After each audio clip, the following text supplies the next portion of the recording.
It's the final day of winter. It's a pretty cloudy start to the day, as you can see, but this is where we make sure that all of our final prep before we start year 2 is completed. Hello again, I am Jim Bob, and welcome back to Seasons in the Valley. So let's grab our eggs, as we always like to do first thing in the morning. Today we will actually be selling these off and just seeing just how much or how little we're actually going to get for our eggs. We're going to have over 500 to sell now. And there is one other thing of note that I do need to bring to your attention.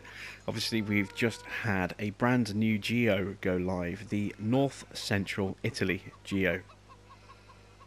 So, this Geomod represents the climate of northern Italy, where in the summer you can reach quite high temperatures, while in winter it often goes below freezing with good snowfall possibilities. So basically we're kind of combining, in a way, the North Sweden geo with its very high chance of cold, snowy winters like this, with the sort of very warm summers of the Midwest geo. Let's take a look at it in a little bit more detail. So here we are. This is the growing cycle. Now, the crops haven't changed, although some of their windows have changed a bit, as you can see. We still don't have sugarcane. It's not really a crop that you would find, I think, in northern Italy. And what we have got now is a sort of reduced planting window for wheat and barley in spring, an increased harvest window. We can now harvest from day 1 of summer. For some of our crops, and you can see that we can actually plant sunflowers, soybeans and corn as early as day 3 of spring now. So it should be interesting to see what kind of temperature range we're going to hit, across the whole year. It has still kept the option of planting winter crops, as you can see, so our field of barley that is growing should still be safe, but we may possibly see some adverse side effects from switching geos. Hopefully we'll be alright. What we also need to do before we go much further is feed our sheep. They are almost completely out of hay, so we're going to quickly jump into our telehandler and drop another bale in there for them. Now, it's worth noting that because we have auto load spikes, these will no longer function like regular spikes. So I'm just going to drop off the rear weight because we don't need that anymore. So we can't use these to spear bales like we have done in the past. We'll have to auto load them. It's just something to be wary of.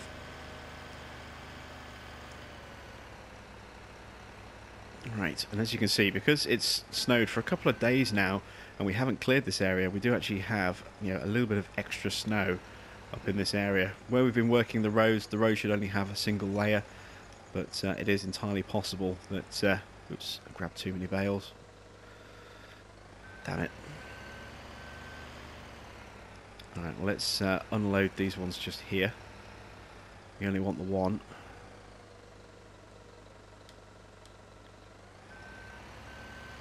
There we go. So what I might need to do is actually bring a set of normal spikes over here, just for when it comes to loading bales. Let's drop this into the food trough. There we go. What you will notice as well is that with heavy snow like this, your traction becomes quite bad as well, so you can find yourself slipping and sliding all over the place. Especially if you're carrying a trailer, or towing a trailer behind you, that can start fishtailing quite dramatically behind you if you're not careful. Certainly if you're going too fast. Let's get our Juno restarted. Right, let's plonk this thing away.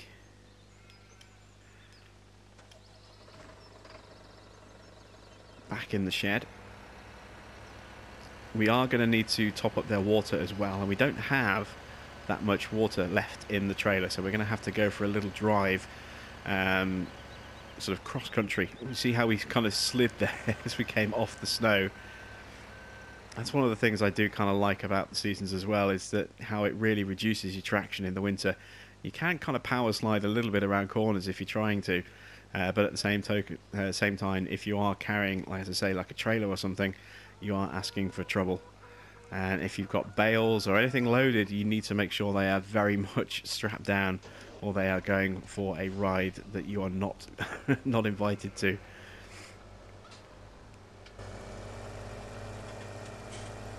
These tracks seem to handle quite well in snow though, so I think we made the right decision to go with snow tracks. I don't know if it actually makes a difference. It might just be the weight of this here. And look at this, look. Every time, these BD frames, they like to jump about. I don't know why, but they really do sort of bounce every time you spawn into a map. And it means that the arm pivots wildly out of the way. It'll make it a little bit awkward to get in here and actually connect up to it. We had it a second ago, and I think I nudged it a bit too far. There we go. Let's just pull it out clear. There we go. And you'll see that this trailer, if we're going too fast, this trailer will start to slip and slide behind us, you know, quite dramatically. We only have 944 litres in there, which isn't very much. So we're going to go cross-country. Obviously there's no snow, so there's no fields at the moment really, with this kind of snow covering everything. So we can kind of drive over this whole area of land without really having that feeling of driving where we shouldn't be driving. It's just vast, open, wild areas like this, just completely covered in snow. So we're going to go a little bit cross-country and take a shortcut to go and top this up in the river. And here, of course, you can see all these bushes coming into view. You can see how much has kind of rolled back where we got rid of those rows of trees. Has really opened that area up quite nicely for us. And here's the trailer sliding around, as you can see. You really can, as I say, get some quite interesting little kind of stunts carried out with this with this terrain like this, completely frozen over. It's not bad. It's kind of fun, but you do need to be careful. As I say, you can quite easily lose control of something. If you're pulling a heavy load as well, you can jackknife quite badly. So anything that you don't want to lose, don't take the risk of messing around like that, or else it's just asking for potential trouble.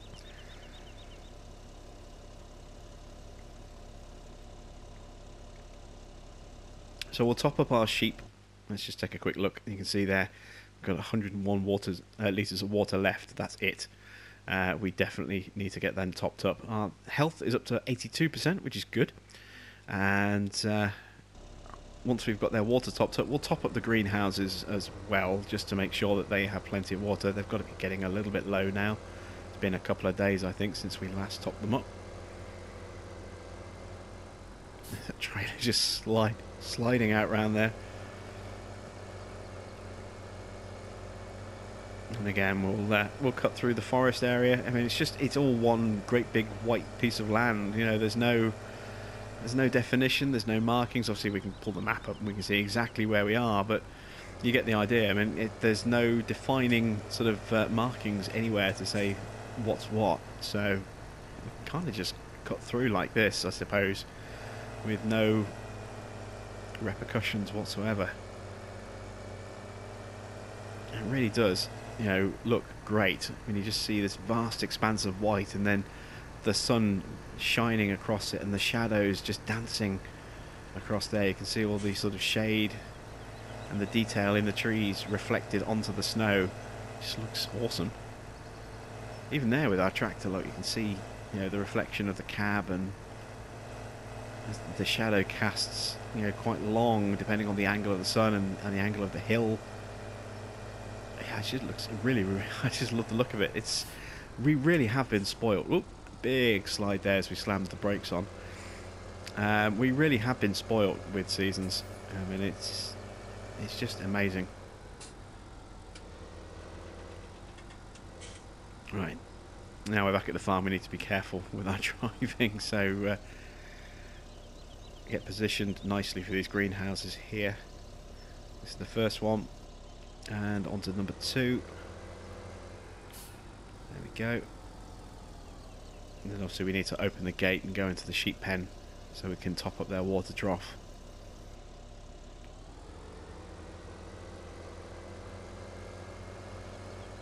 You see that little patch of snow just here. If you're wondering why there's no patch there, it's not because of this. It's because the Juno eats it when it gets to the end of the run.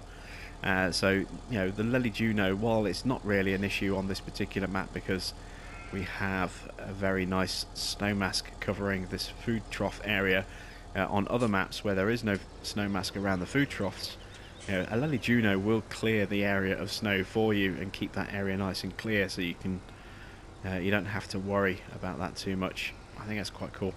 I like that. Right, there goes water. Didn't need much. Weave our way through these sheep. And I'm going to leave the water trough up here from now on. We don't need it down at the bottom. You know, we need it to refill our water trough for our sheep just here and our greenhouses. There's no point storing it all the way down there near the combine. May as well have it up here.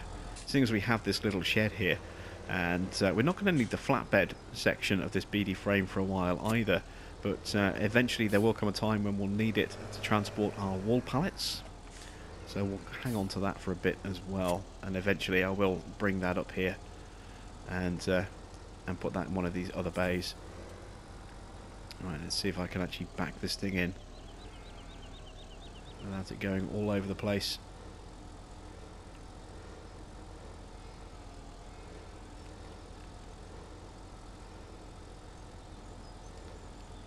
Nearly.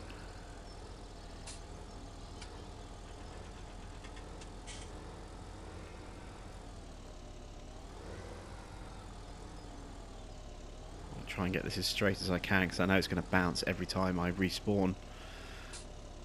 There we go. That's not bad. That's not bad at all. So it's nice and straight now, but that front axle will pivot every time I reload into this map. So expect that to be in a slightly different position next time. Right, what is the plan for the rest of the day? Well, we have, you know, this is our final day before spring starts, and with this new Geo, we've got less time to make sure that we've got our fields ready before we start planting them. You know, we've only got 4 days of planting available for wheat and barley now, and as opposed to the 6 days we had before. And canola as well for that matter. So we do need to kind of really step up things a little bit. This is why it's generally recommended that you do your cultivating / ploughing at the end of autumn, as soon as you've got your harvest out the way, so that you can go straight to planting and seeding when spring first starts. We do need to get rid of the rest of those logs down at the lumber mill, and we're going to invest in a couple of little extra bits of tools for while we're down there. And what else is there that we can do? Well, we can look at potentially maybe adding an extra field somewhere as well. You know, I'm toying with the idea of this field here and making this another grass meadow, so that we'll have 53 and 54 as our sort of grass meadows in this area. And then we don't really need to worry too much about grass around here. I'd like to plant some beets maybe this year, or maybe some potatoes. And I'm thinking that these 2 fields could be good for that. So we might keep this as a grass field. In fact, I probably will keep that as a grass field. But this one here, obviously we planted custom grass on this. If we have 2 meadows here in the middle of the forest, then we no longer really need that as a grass field, so we can perhaps get rid of that. I would also perhaps like to maybe add another field somewhere over here, you know, because we're going to be doing some corn chaffing. Might be a good idea to maybe add in an extra field. This looks to be quite a little cheap one here, and as does this field here, field 12. So maybe we could add one of these 2 fields in, or maybe both of them if they're cheap enough, and we could use those for corn silage next summer. Obviously this, we're going to plant corn on here again, and then we'll chaff it and load it straight into the BGA. I think it might be a good idea to potentially add those 2 fields. So we've got a few fields we can kind of price up a little bit, and maybe, I'm not saying we're going to, but maybe spend a little bit of our money on those. But for now, I'm going to head back down to the sort of snow-covered sawmill, and we will sort of have a look at the situation down there, see how bad it is, because I don't think there's any snow masks down there. Actually, we'll take the snow track. Seeing as we have these snow tracks, you know, we'll take this. We're going to need our snowblower, and I think really we should probably change the colour. Get it to match traditional New Holland blue, so we'll do that as well. That'll only cost us what, about €100, I think it is, to switch this over.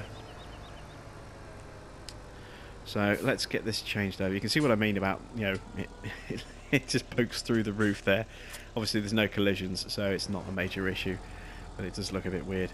It's almost like a, you know, a strange sort of Jaws surreal moment there.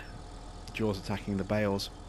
Let's move this to here as well, next to the step ladder, so we don't have to drive anything in quite so far to change its colour. I think this is New Holland blue.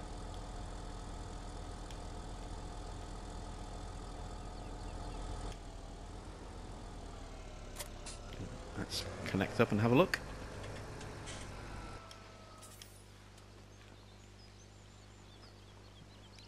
Oh, it's not, is it? It's not the right colour.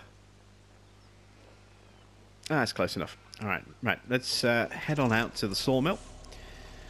And then we'll go get some new log claw tools, because there are a few little extra bits that I want to add to our sort of log claw repertoire. First, before we do that though, let's... oops, I need to pipe out before I do that, don't I? There we go.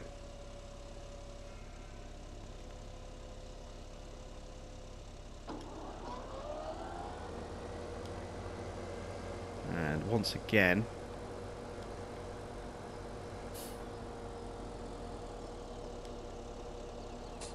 this is not piping out, or not throwing out through the pipe, and I don't know why it won't do this. It's very annoying. There we go.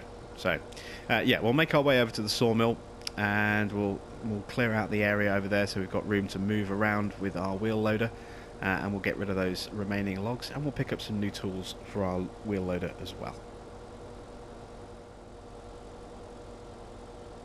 So the snow is definitely a bit deeper over here than it has been on the roads. It's been completely sort of unswept since we got here, or since it fell. Yeah, we've not been down here when there's been snow all over the place. So as you can see, it is a little bit kind of built up.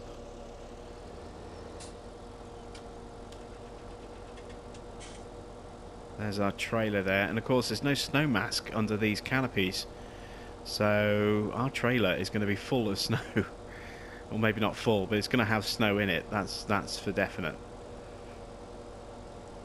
So we need to kind of clear out an area along here so that our wheel loader can get in and out of these log stacks without them sort of without slipping all over the place. So my next task is obviously to start sort of blowing all the snow off the road around here, just to clear this bit here, and then once that's done I then need to clear a route over to the sell point there. So I'll get that done and I'll see you in just a moment.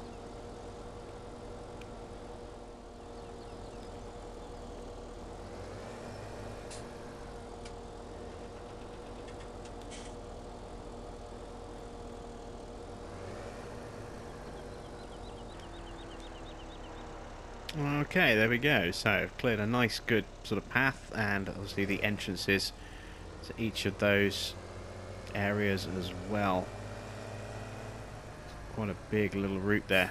And then I suppose really what I should do is clear a little access point over here as well, shouldn't I?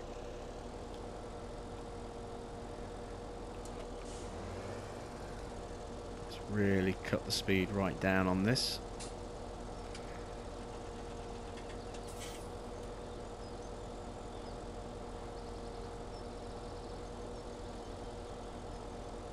I just want to clear enough of a path for us to kind of get in and out over here.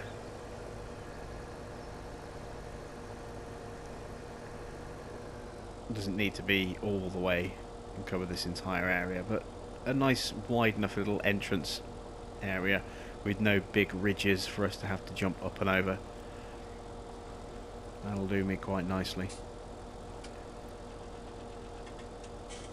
Obviously I'm going slow because we've got quite a high pile of snow in front of us.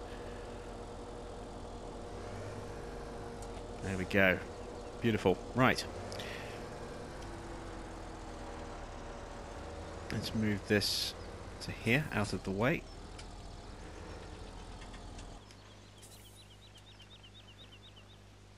Let's jump into our wheel loader. We're going to have to go to the store before we go anywhere else so we can pick up those new tools.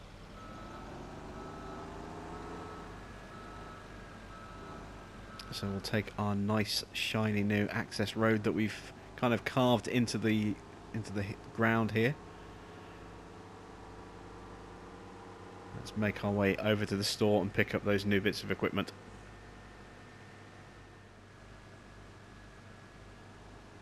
So what are we going to buy? Well, as we talked about last time we were down by the sawmill, we're going to get one of those CSZ log claws that are a little bit more effective, I think, potentially at dealing with multiple logs.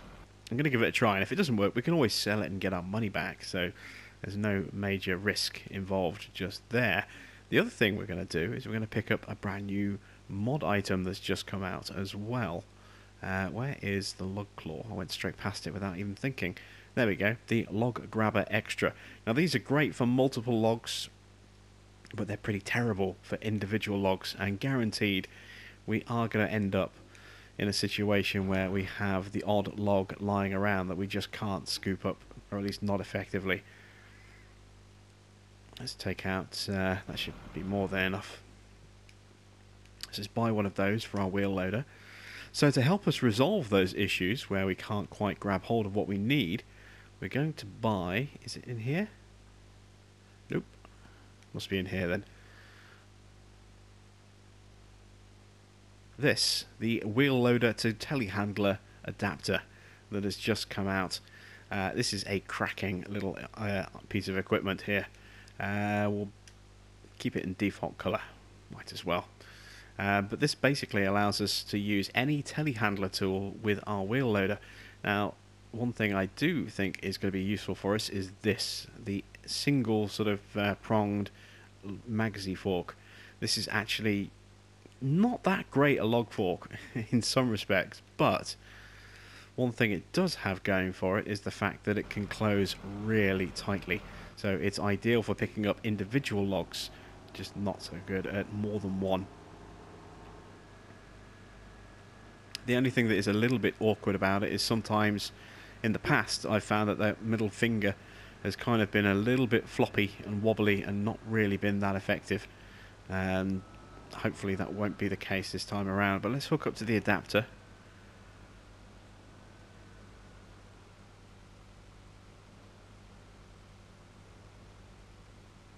There we go. Adapter connected.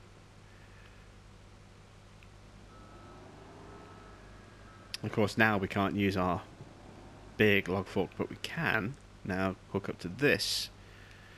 There we go. So the thing about this fork is I can do that. I can really clamp down on an individual log, whereas you just can't with the CSZ pack. It's just, yeah, it's designed for multiple logs, not for individuals. This one is designed to be a bit flexible, so you can use it individually or you can try and use it with multiples, although because it only has that single middle finger, it does tend to flop around a bit when you have more than one log. Both, you know, the finger itself can be a bit glitchy and a bit twiddly, and also the logs can flop around a bit and shake themselves out of the claw. So it's not a great multi-purpose log claw in some respects, but it's also just the thing that we need, I think, to help us pick up and deal with some of those awkward individual logs that are bound to get left on the stands. So we'll blast our way over the snow. It's getting quite bad in the village, as you can see. I wonder how long this snow will stick around for at the beginning of spring. We've got a reduced planting window, so if this snow doesn't thaw out quickly, we could be potentially in some real problems. We could have to actually clear the snow off the fields just to be able to plough them. That could be interesting. I hope it thaws quickly enough. So we've got quite a bit of work that we need to get done.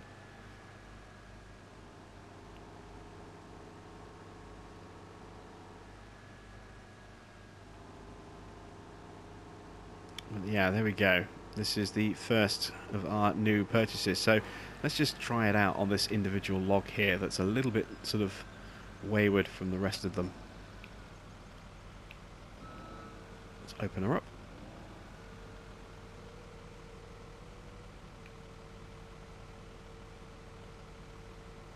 You can see we can really clamp down and secure that log on its own. So no longer is it going to kind of wobble all over the place and slide its way out like it would do with the larger log grab that we're currently using from Magzi.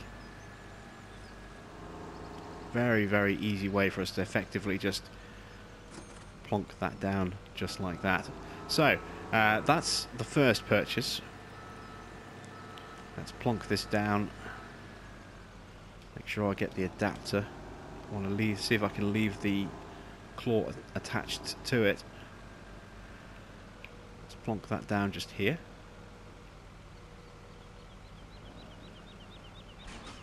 There we go. Now let's go back and get our other log claw, the CSZ claw, which will hopefully be much more useful for us than our current Magzi claw when it comes to dealing with these large stacks of wood.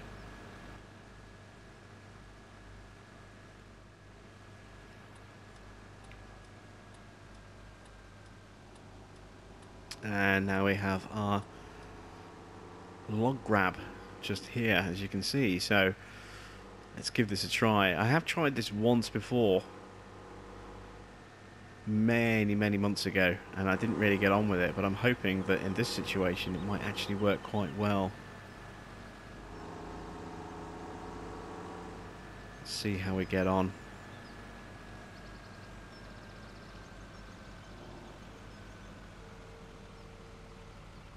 This actually opens up really quite wide, as you can see.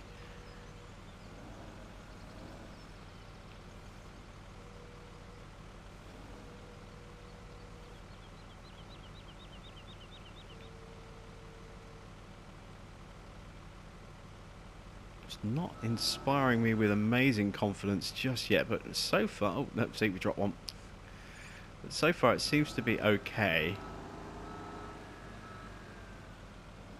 And of course we've got our tool that we can use to pick up that individual individual log later. So no great loss there.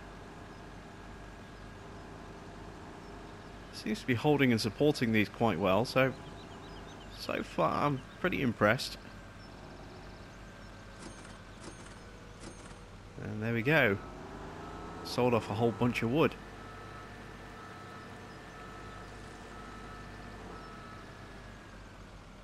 The camera's focused on the claw, which makes it a little bit weird when the vehicle's reversing. The camera just doesn't look quite right. There we go, it's a bit more like it. Now, this will be an interesting test. A full stack, well, I say full stack, you know, a large, big stack here. Getting in there and actually grabbing some logs.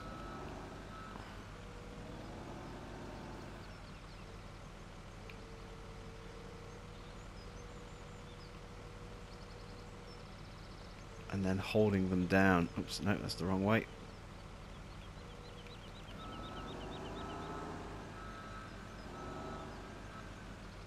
I tell you what, it's not bad, this claw, is it? You see, it's shaking just a little bit. Oh, we're losing a log. Oh, now we're losing a second log. Oh, it's not so good. We've lost 2 logs. It's struggling to clamp down. It's that really big one at the back, I think, that's causing the issues. But they're not squirming like they do in the Magzi, so it's kind of, I don't know. It's a bit of swings and roundabouts, really. 6 of one, half a dozen of the other.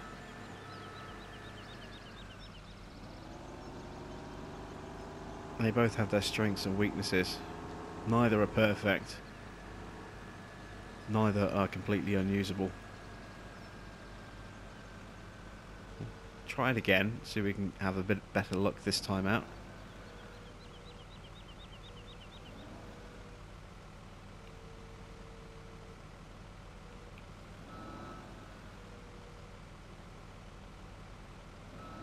Maybe we just had one too many logs which was causing the issues. Not quite so many in this one. It still doesn't look right though, does it? It still looks like it's being forced at an angle. I mean, they seem to be holding securely. You know, the wheel loader's not struggling and swaying from side to side from a poorly balanced load. It seems to work quite well. I think we'll stick with it for now, but we'll hang on to the other claw just in case. I think when we do a bit more logging in the summer, that'll be a good test.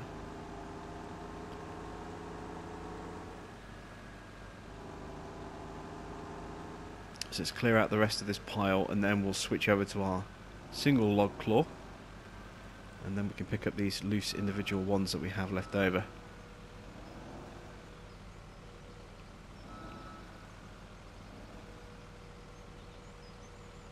Try something a little different this time. Let's try attacking like this instead. Is that going to work? No, not really. Same kind of end result. Again, only 4 logs in this one, so it doesn't seem to have the same kind of capacity as the Maxi Claw, but it does seem a little bit more stable once they're in there. They don't tend to jostle around quite so much. Although I am seeing a little bit of movement this time out. I don't know. Yeah, like I said, we'll persevere with both of them. We'll try them both out again in the summer when we do a bit more logging. There's no doubt. Well, actually, we might not be doing any logging this summer. We'll be able to harvest earlier this year, thanks to our new Geo. So maybe we won't really do any logging at all until towards the end of the year. Who knows? Actually, I'd prefer that. I think that would actually give us, you know, a definite sort of focus on things to do in winter. You know, if we focused a lot more on logging. Although if the weather's going to be bad like this, that in itself could be a bit of a challenge. I'm actually kind of looking forward to year 2 winter, seeing how bad it's going to be with the snow, with this new Geo loaded.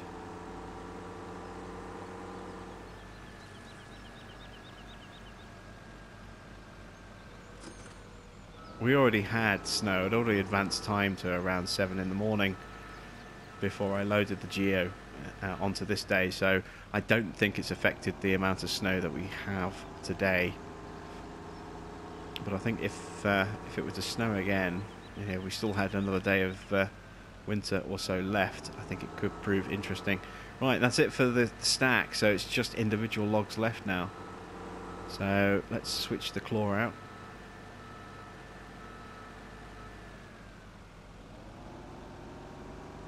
Running out of space to put things here. Let's put it here, I suppose.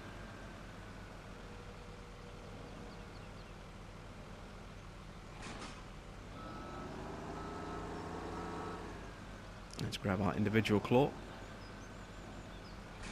I think the snow is starting to melt a little bit under the sunlight as well.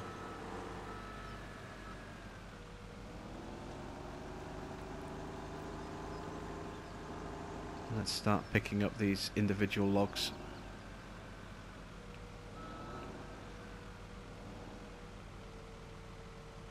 Now this has always been a little awkward, picking up some of these logs from a flat surface. Obviously we've got snow, might be able to scoop in underneath the snow. It seems to help a little bit.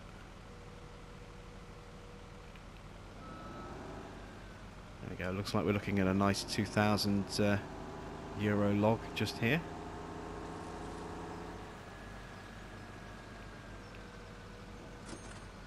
Yep, 2016.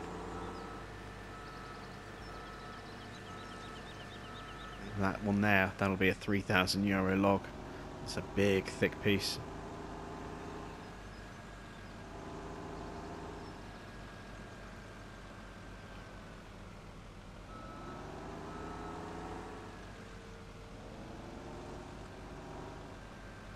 And this one's going to be harder to get into.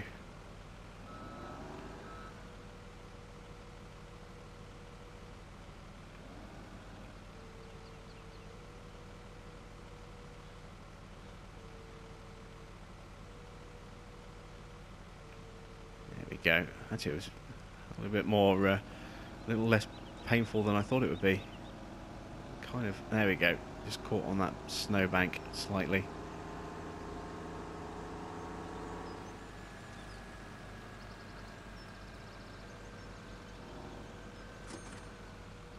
Just under £3 grand. I actually thought we'd get a little bit more than that. Never mind. 2 pieces left, I think. Let's see if we can get both of those at once. Let's pick one up and then move it over and then see if we can grab them both.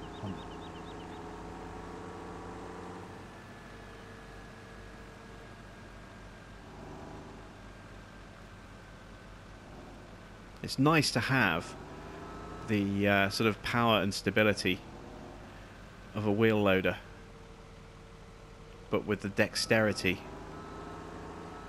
of a telehandler when it comes to doing these logs. Normally, we couldn't pick up these logs individually, but this adapter really does make that, a realistic and actual thing, which is awesome. Alright, so log released. Let's get squared on a little bit better. Find the right sort of centre of balance. Let's see if we can take both of these.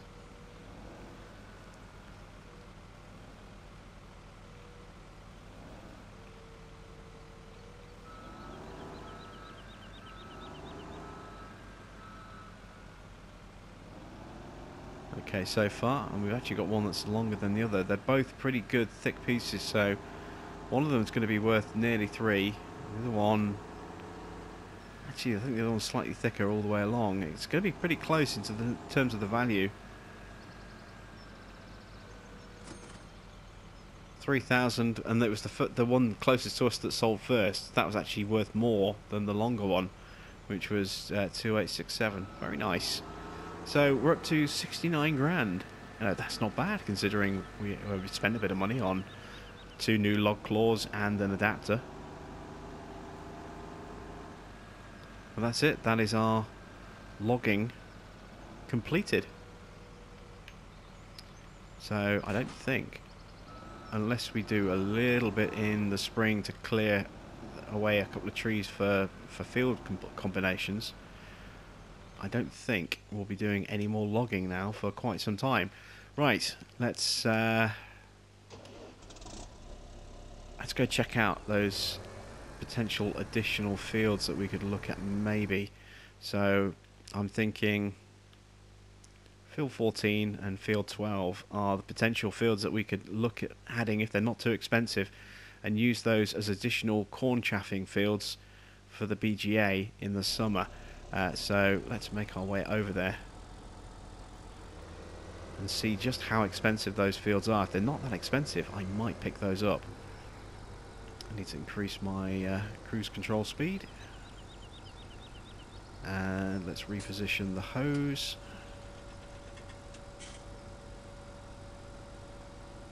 Alright, we are ready. Let's make our way over there.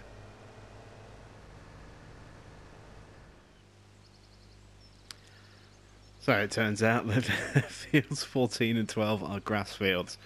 Obviously when you're looking at this map and you've got it like that, it's a little hard to tell. When you do that, it suddenly becomes glaringly obvious that these are grass fields, which means they're going to be fenced, they're not going to be suitable. So maybe field 5 might be a decent alternative. So I'm over here, I'm trying to find the signpost. I think it's this one here. Yes, here we go.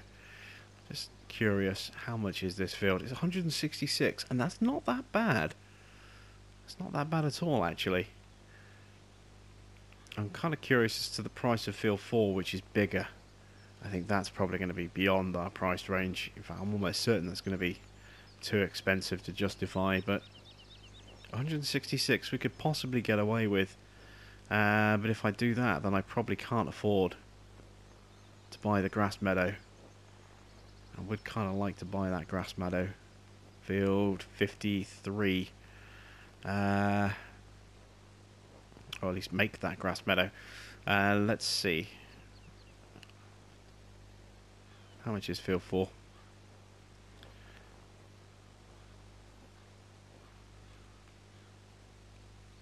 Yeah, it's too much. You know what? I think we've got enough. We've got a debt of just 40,000 at the moment. Plus, actually, if I just do this, look at that. We are debt free. Completely debt free. That's awesome. It's not going to last. Come the summer, we're going to be spending over 400 grand on a forage harvester and headers.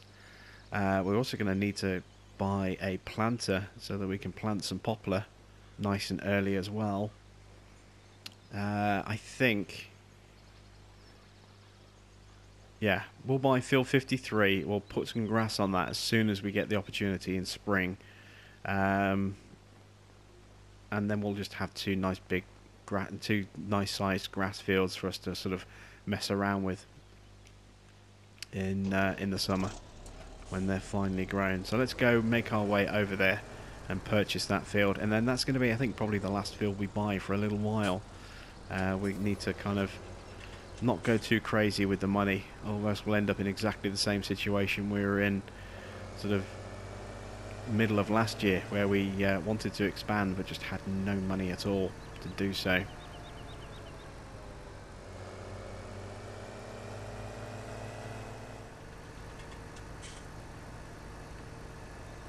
There's just one other field price that we do need to finally check out, and that is field 50. Obviously we've talked about adding field 50 in, and we have a little bit more money than I was expecting us to have, so we've got to look at this field as well and see just how expensive this is. I would like to get this as well as the grass field, or what will be our grass field. Just depends how pricey this is. So let's see. It's 135 grand, and I'm trying to remember how much. I think it was 120 for field 53, which is obviously a shorter but fatter field, so land size is probably fairly comparable. You can see we've got snow tracks, look. Hey, awesome. We didn't have any of those earlier. Looks like the snow is finally melting a bit, enough for us to create tracks. Softening up, perhaps. I don't know, it was just deeper in some areas than others. Where is the... There is the signpost.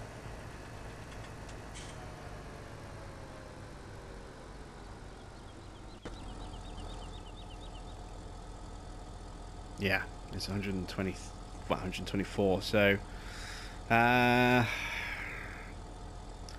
about 260.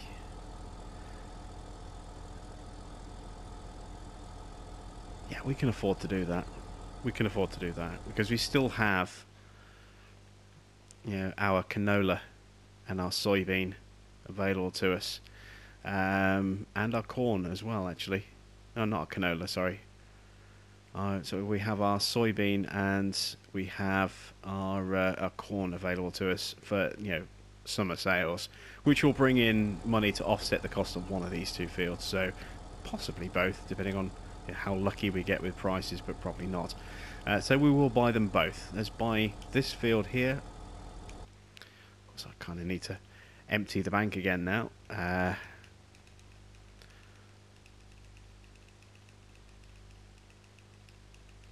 There we go, that should be enough. So we have what's going to be our new grass meadow just here, field 53, to go along with field 54 that we purchased a few days ago. There's those snow tracks. Yeah, the ground is softening up. Look, we didn't have tracks along here earlier. The ground had frozen up a bit too much, so the snow is softening as the sun is melting it. That's kind of cool to see. I like that. That is that's pretty awesome. And then we're going to buy field 50, and I'm going to run 50 as an individual field to start with. And then in autumn we will then link it into field 52 and 51. So we'll run this as a separate field this year and then link it at the end of the year. There we go. So that is pretty much it. We are done, we think, with all of our prep. We sold all of our winter grains, we sold all of our wood, we sold all of our wood chips, and there's nothing really left for us to do now apart from wait for the snow to melt so we can start the whole process all over again. We need to plough out some of our fields, 50 being one of them. I'm not going to bother ploughing 53 and 54 because they're going to be grass fields, so we're just going to plant the grass, and then once we mow them, that'll give us that plough state instantly. Maybe we could do that with 50 as well, to save us having to plough it. We could plant grass on that field. I don't know, I'll think about that one. But yeah, we just park up here for a second and open up the actual map, the proper map. So we don't need to plough these two fields because these are going to be planted with grass and they'll become meadows. So once they are mown for the first time, that will then remove that need to plough them. 55, that's probably going to be our poplar field, wasn't it? Yeah, so that's going to be our poplar field. So I don't know if we need to plough for poplars. I suppose we probably should. And then we've also got, let's see, these fields here that we need to actually combine. So 37 and 38 need to be ploughed and combined. 35 and 36 need to be ploughed and combined. And that's pretty much it. So we can actually get away straight away with some planting and some ploughing on day 1 and 2 of spring. And really kind of jump into it. We'll go and we will manually combine these, and we'll probably set a worker to start planting probably down here, I suppose, and plant these fields out here for us while we are working away on these ones. We'll kind of cover this part of the map perhaps. I need to kind of plot out where our crops are going to be as well. Obviously this is going to be corn for chaffing for the biogas. This is going to be poplar, that's staying a grass field. These are going to be grass fields. I'd like to do some beets maybe, or some potatoes, so I might do that on there at 62. We've got winter wheat still growing on 91. We've got to do something on this. This is going to be a canola field, I think. This might well be a canola field as well, although actually maybe we do soybean on this and really push for big money next year. Or, well, it'll be in what, 18 months time, wouldn't it be, when we sell it from now. Yeah, some things to ponder, I think, over the next couple of days before we do the next episode. So if you have any suggestions, please do drop them in the comments section. Let me know. I will certainly look them over. And I will be back with another episode of Seasons in the Valley and the start of Year 2 very soon.